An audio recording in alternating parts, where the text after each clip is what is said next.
Hello again. This is Best for Me, and I'm Shayla.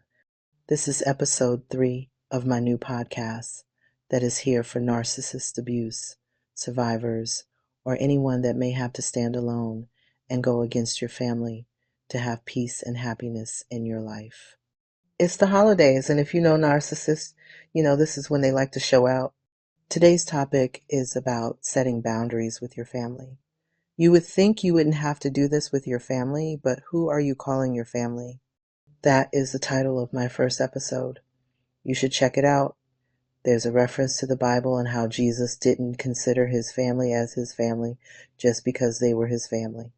What I say in my book, You're Not My Mother, You're a Narcissist, is that it is not as much about a blood connection as it is a love connection. I was raised by a narcissist mother, and not knowing what I was dealing with, I allowed the abuse to continue into my adult life.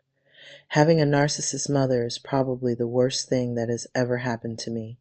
I'm still working on my healing, and going no contact with my family was the best thing I could have done for myself, as conflicting as it sounds.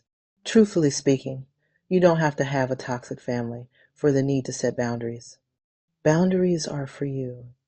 So you set boundaries with anyone you feel doesn't respect you without a boundary being set to protect yourself. The boundary you set is unique to you and how much you value your self-worth. A common boundary I've seen people set is to call before you come. This will eliminate any pop-up visitors and give you the respect to be presentable before having anyone in your home. A boundary that I have had to set with my golden child narcissist brother is, you must call and not text. If he texts, I will not respond.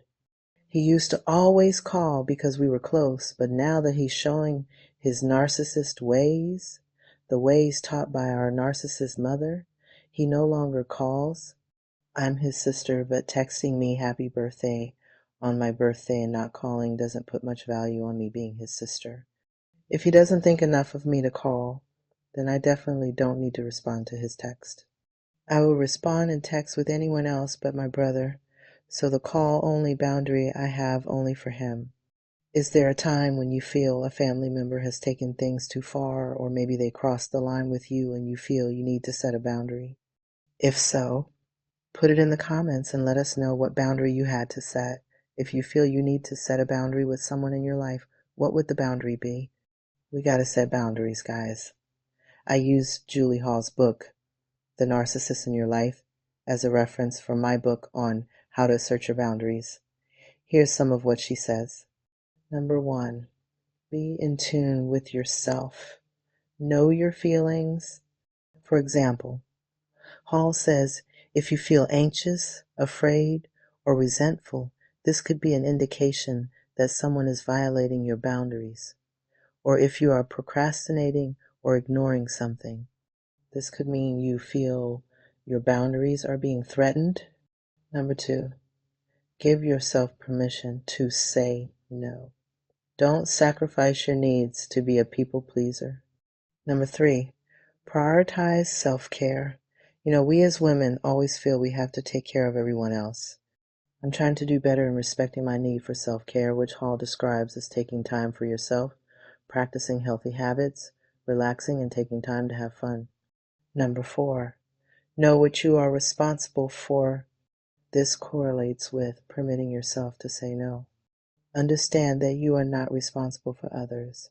You're not responsible for their self-esteem, their happiness, or their reputation with others. What I'm responsible for is me. I still say going no contact is the ultimate boundary to set with toxic individuals.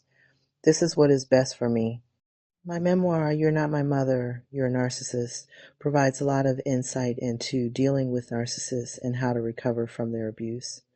You're Not My Mother, You're a Narcissist is a compelling read as it involves true crime, child abuse, child abandonment, family secrets, and resources for healing from narcissist relationships.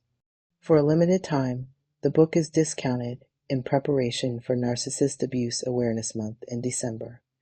I've provided a link telling you where the ebook is available. Get it now for the promotional price and put in the comments the boundaries you have to set with your family members, and make sure you have your best day being you. This is best for me, and I'm Shayla.